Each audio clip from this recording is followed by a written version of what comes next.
Bonsoir à toutes et à tous et bienvenue à cette nouvelle édition de Direct, une édition qui sera consacrée dans sa partie débat aux efforts déployés justement pour soutenir l'industrie locale dans les différents domaines, les différents secteurs. On commence quand même, comme d'habitude, avec l'actualité. À la une de l'actualité, c'est le président Abdel Fattah el-Sisi qui a passé en revue les derniers développements de la plus grande usine du textile dans le monde, et ce, dans la ville de Mahalla el-Kobra. Le chef de l'État a examiné justement des échantillons des textiles produits récemment du coton égyptien de renommée. Lors de la réunion, le chef de l'État a étudié la stratégie du développement de l'industrie textile en Égypte. Le président el-Sisi a en outre passé en revue la situation exécutive pour le développement des infrastructures et des installations sportives au niveau de la République.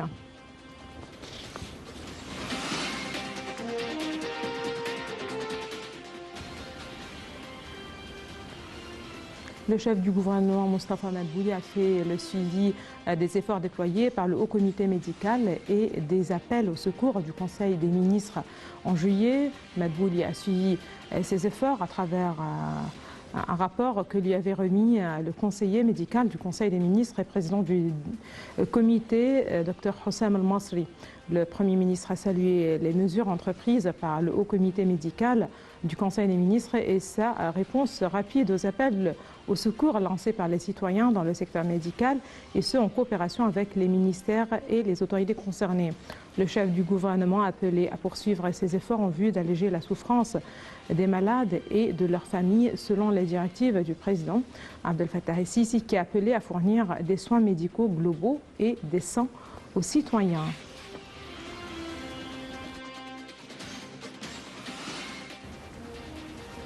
Le chef de la diplomatie, Sameh Choukri, également président nommé de la 27e session de la conférence des Nations Unies sur les changements climatiques, la COP 27, a mis l'accent sur l'importance d'entreprendre des mesures rapides face au changement climatique et de mettre en application les engagements internationaux à travers des projets tangibles.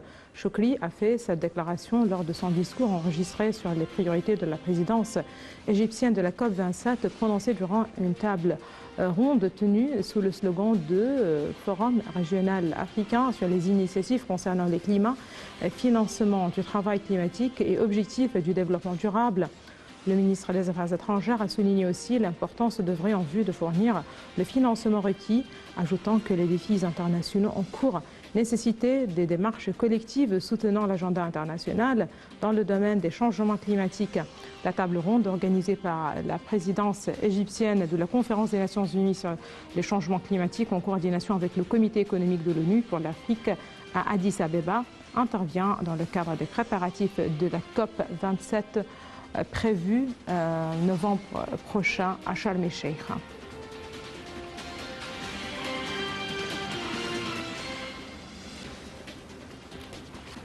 La ministre de la Coopération internationale, Dr Rania El-Machot, a passé en revue les efforts égyptiens déployés pour accélérer la transition vers une économie verte et préparer la conférence des Nations Unies sur le climat COP 27, où la stratégie nationale sur le changement climatique 2050 et les contributions déterminées au niveau mondial mais aussi nationales pour réduire les émissions ont été lancées. Ceci a eu lieu lors de la réunion de la ministre de la Coopération internationale avec le pionnier britannique de l'action climatique et représentant de haut niveau de l'ONU pour le sommet sur le climat COP 27, M. Nigel Topping, en présence de l'ambassadeur britannique au Caire, M. Gareth Bailey. Dans le cadre de ces rencontres avec des partenaires de développement multilatéraux et bilatéraux et de représentants d'organisations régionales et internationales concernant les préparatifs de l'Égypte au sommet sur le COP 27 et qui se tiendra en novembre prochain à Sharm el-Sheikh. La réunion a également abordé la discussion des priorités égyptiennes et africaines lors de la prochaine session du sommet sur le climat.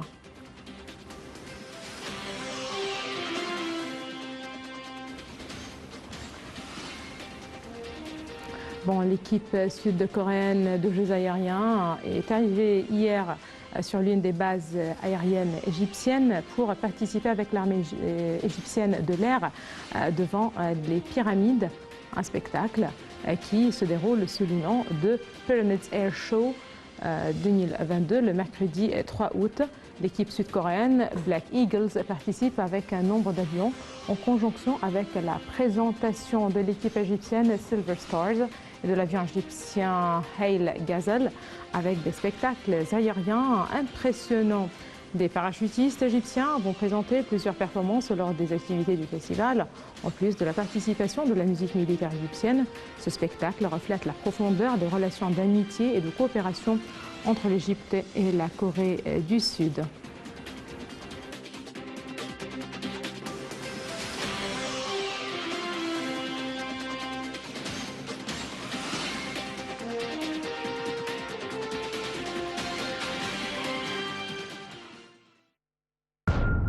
العرض الجوي بيراميدز اير شو 2022 عرض جوي فوق سفح الأهرامات بمشاركة فريق النسور السوداء الكوري الجنوبي مع فريق النجوم الفضية المصري وفريق طائرات الهل جازيل المصري.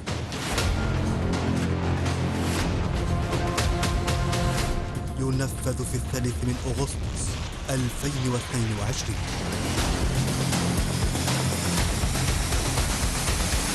العرض الجوي بيراميدز اير شو 2022 علاقات وطيدة بين مصر وكوريا الجنوبية.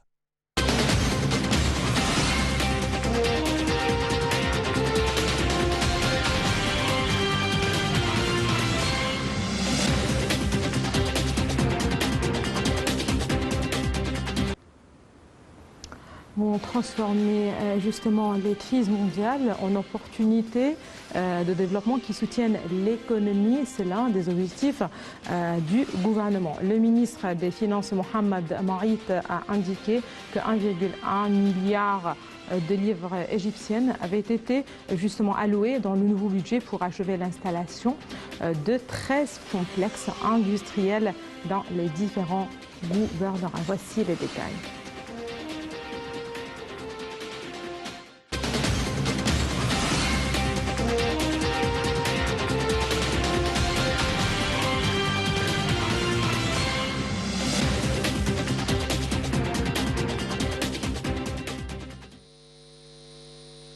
Le ministre des Finances, Mohamed Maït, a affirmé la poursuite de la consolidation de l'industrie de toutes les manières possibles pour transformer les crises mondiales actuelles en opportunités de développement qui soutiennent l'économie égyptienne en application des directives présidentielles, ce qui contribue à renforcer nos capacités de production dans divers secteurs, à assurer la sécurité alimentaire et à accroître l'exportation et la compétitivité des produits égyptiens sur les marchés internationaux d'une manière qui aide à améliorer la structure de la croissance pour devenir plus diversifiée et plus riche en emplois, d'autant que cette voie pourrait créer des centaines de milliers d'emplois annuellement. Le ministre a ajouté que 1,1 milliard de livres avaient été alloués dans le nouveau budget pour achever l'installation de 13 complexes industriels dans les gouvernorats afin de fournir une infrastructure stimulante aux patrons de petites, moyennes et micro-entreprises et de créer davantage d'opportunités d'emploi d'une manière compatible avec le régime fiscal simplifié pour ces entreprises. Le mois dernier, le Premier ministre Mostafa Madbouli avait tenu une réunion pour suivre les mesures de contrôle des limites administratives des gouvernorats en présence du ministre du Développement local et de l'adjoint du conseiller du président de la République pour la planification urbaine. Le chef du gouvernement a déclaré que le contrôle des limites administratives à tous les gouvernorats de la République contribuerait à la réalisation du développement dans divers domaines. Il s'agit de maximiser l'utilisation des potentiels existants pour établir davantage de projets de développement et de services dans ces gouvernorats, ainsi que pour soutenir les efforts d'expansion urbaine et créer davantage de nouvelles villes.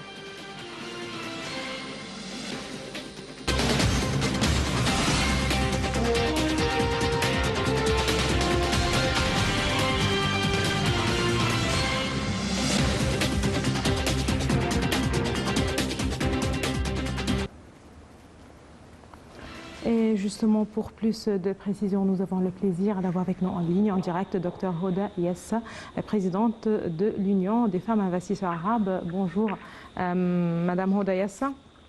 Oui, bonsoir.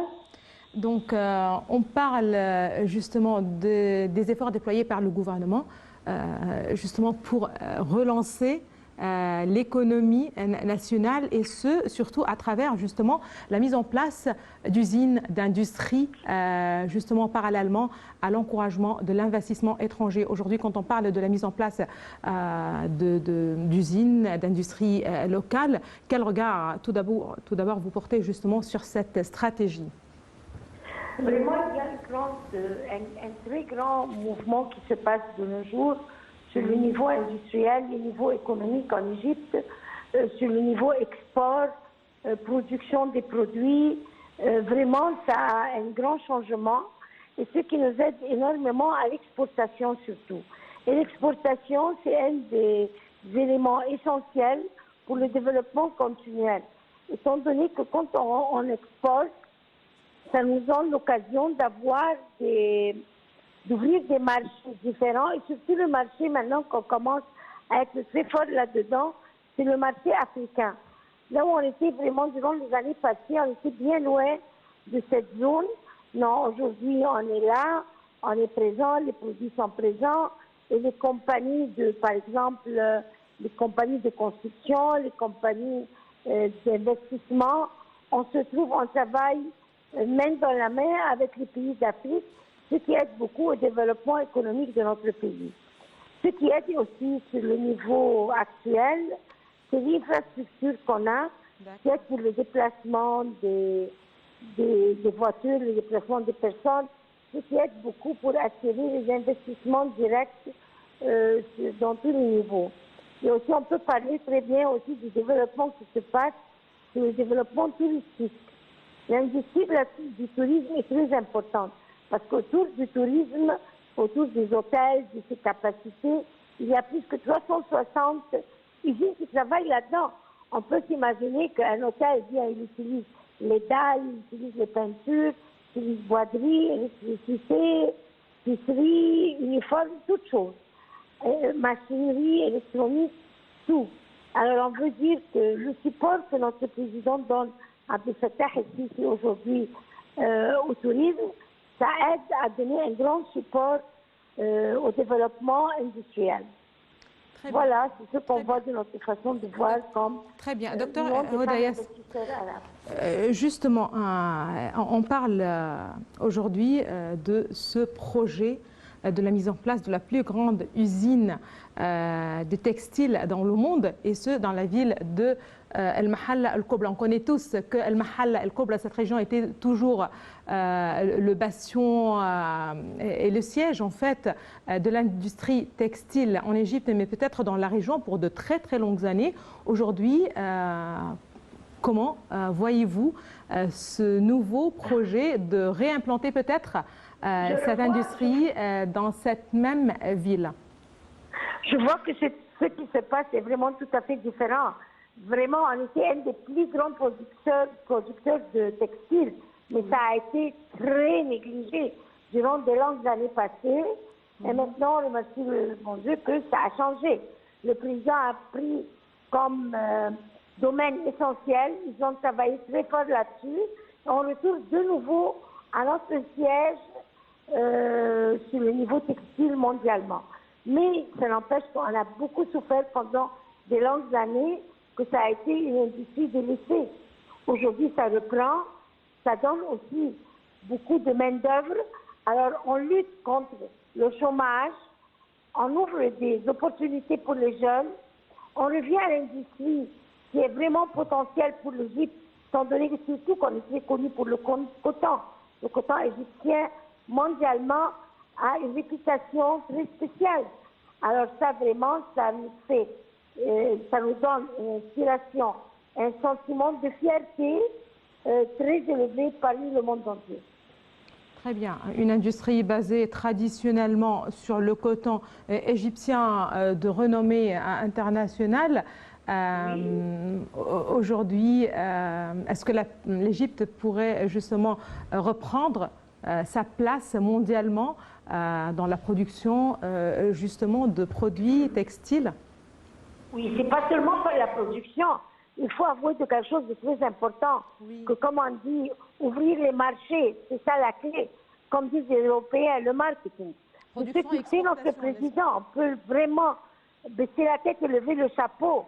Il va dans tous les pays, partout là il va, si c'est en Europe, en Afrique, au monde arabe, il parle de l'industrie égyptienne, du coton égyptien, du développement qui se passe dans notre pays aujourd'hui. C'est ça qui aide à ouvrir les marchés et qui nous donne donc d'espoir de reprendre notre siège que vraiment on déserte. La reproduction et le changement qui se passe en Égypte aujourd'hui, c'est vraiment remarquable et très apprécié par tout le monde. Très bien. Quelle place pourrait occuper justement cette industrie dans l'économie nationale? Pourquoi je pose cette question? Parce qu'aujourd'hui, en fait, le président Abdel Fattah el-Sisi a multiplié justement les appels au gouvernement justement pour donner élan à la fabrication locale, aux industries locales, à la production locale, et ce justement d'un côté pour satisfaire les besoins au niveau national et local, mais aussi pour exporter et justement avec un petit regard sur ce retour sur l'économie égyptienne en grand, avec des devises étrangères et autres, et pour les balances commerciales avec les autres pays. Oui, ça c'est sûr, et là on est très fiers. Et aussi, ça a beaucoup aidé parce que cette industrie, c'est une industrie qui consomme beaucoup de main-d'œuvre personnelle. Alors aussi, ça aide pour ouvrir du travail pour les jeunes, lutter contre le chômage, aider l'économie nationale, suffire le peuple, ne pas avoir le besoin d'importer du textile. Si on arrive à vraiment suffire notre marché, ça va beaucoup nous économiser des devises étrangères. Très bien.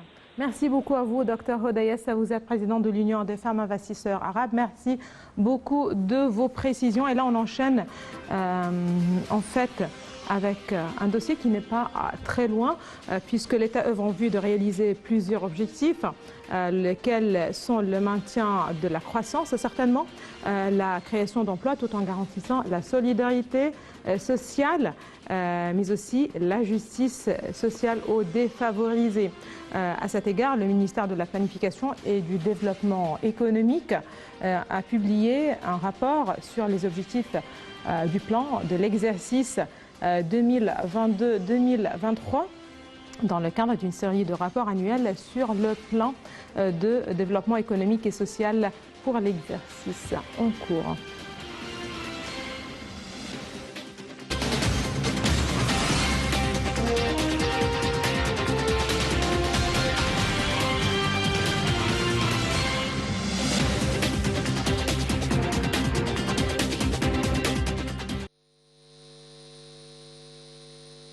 La ministre de la Planification et du Développement économique, Hala Saïd, a indiqué que le plan de l'exercice 2022-2023 adopte tous les objectifs de développement émanant de la vision 2030 de l'Égypte, ainsi que les objectifs contenus dans le programme national de réforme économique et sociale concernant la réforme structurelle.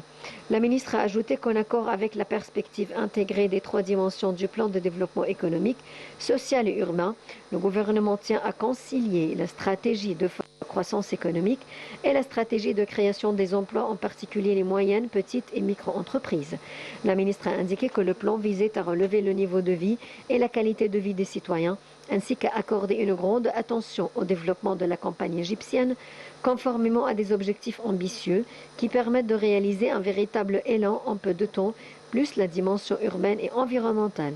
Pour sa part, le Premier ministre Mostafa Madbouli a déclaré que plus de 900 000 nouvelles familles intégreront le programme Takaful wa Karama, Solidarité et Dignité, ce qui portera le nombre de ménages bénéficiaires de 4,1 millions à plus de 5 millions. Cela s'inscrit dans le cadre des mesures de protection sociale exigées par le président Abdel Fattah el-Sisi pour faire face à la crise économique mondiale actuelle. Le chef de l'État avait ordonné d'exécuter immédiatement ces mesures de protection sociale et qui prévoient notamment la hausse du nombre de bénéficiaires du programme Takaful wa Karama de 4,1 millions de familles à plus de 5 millions.